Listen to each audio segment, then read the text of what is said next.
तो पिछले वीडियो में हम लोग 2023 का झारखंड बोर्ड का पीवाईक्यू देख लिए थे, तो आज 2024 बोर्ड का पीवाईक्यू देखेंगे। ये जो है हम लोग का साइंस कॉमर्स का पेपर है, लेकिन आज के लिए भी इम्पोर्टेंट है। अगर स्पेसिफिक वीडियो चाहिए आप लोग को आर्ट्स का, सिर्फ आर्ट्स का पीवाईक्यू चाहिए तो बोल देना, मैं उसका भी वीडियो ला देता हूँ।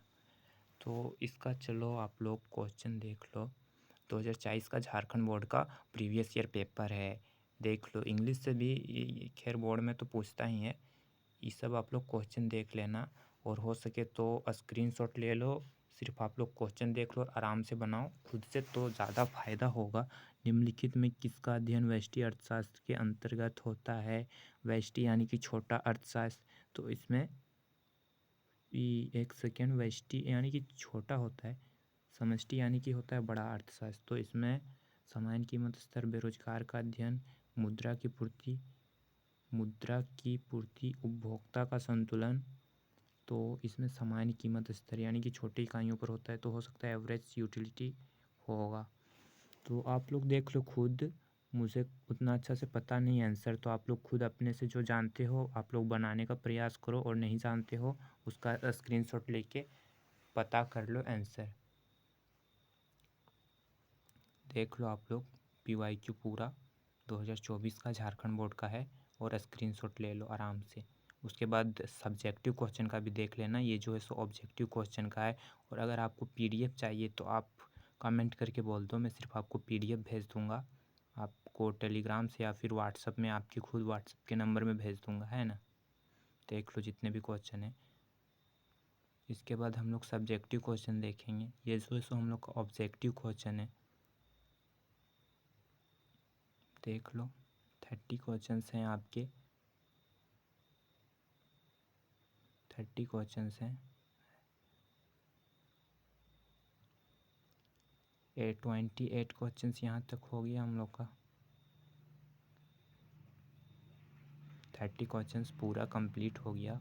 उसके बाद हम लोग का सब्जेक्टिव क्वेश्चन है, उत्पादन संभावना वक्र से आप क्या समझते हैं, रेखा चित्र से दर्शाइए।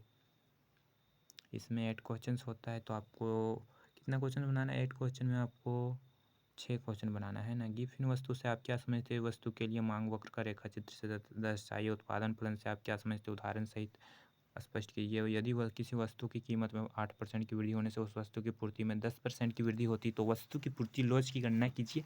अपने उत्तर पर एक टिप्पणी लिखिए। किन्हीं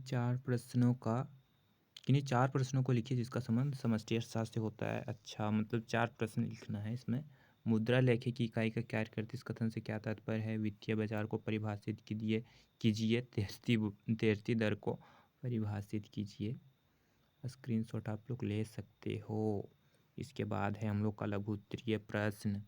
एक मांग की रेखा ऋणात्मक ढाल की क्यों होती है? औसत लागत से आप क्या समझते हैं, या सीमांत लागत से किस प्रकार संबंधित है? रेखा चित्र से स्पष्ट कीजिए। उसके बाद है निम्न स्थितियों का बाजार संतुलन पर पड़ने वाला प्रभावों को रेखा चित्र से स्पष्ट कीजिए। मांग में कमी, पूर्ति में वृद्धि, मांग और पूर्ति एक समान दर से कमी। राष्ट्रीय आय से आप क्या समझते हैं? राष्ट्रीय आय से आप लोग का जो है, राष्ट्रीय आय मोस्ट इम्पॉर्टेंट चैप्टर है, इससे बहुत क्वेश्चन आप लोग का पूछेगा। तो राष्ट्रीय आय पर चैप्टर पर आप ज़्यादा ध्यान दीजिएगा थोड़ा। भारत में मुद्रा की पूर्ति की माप की व्याख्या कीजिए। सरकारी बजट के किन्हीं 3 उद्देश्यों की व्याख्या कीजिए।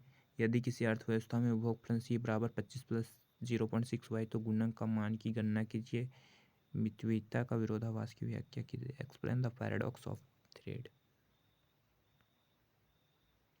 उसके बाद 5 मार्क्स का क्वेश्चन, मांग की कीमत लोच को प्रभावित करने वाले कारकों की व्याख्या कीजिए। एक फर्म में उत्पादन फलन Q बराबर क्या, जो भी है स्पष्ट कीजिए। इस उत्पादन फलन में पैमाने का प्रतिफल डेल्टा A प्लस B है। एक पूर्ण प्रतियोगिता बाजार में फर्म के पूर्ति वक्र को प्रभावित करने वाले कारकों की व्याख्या कीजिए। साधन पर GDP की गणना, उत्पाद की विधि का वर्णन कीजिए।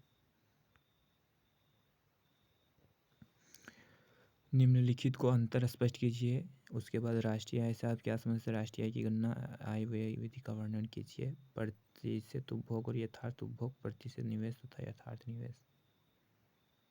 इतना आप लोग का है यहाँ पे, है ना, इतना मोस्ट इम्पॉर्टेंट है, मोस्ट इम्पॉर्टेंट है। PYQ करके जाना चाहिए। तो आप लोग खुद से कॉपी लो और बनाने का प्रयास करो।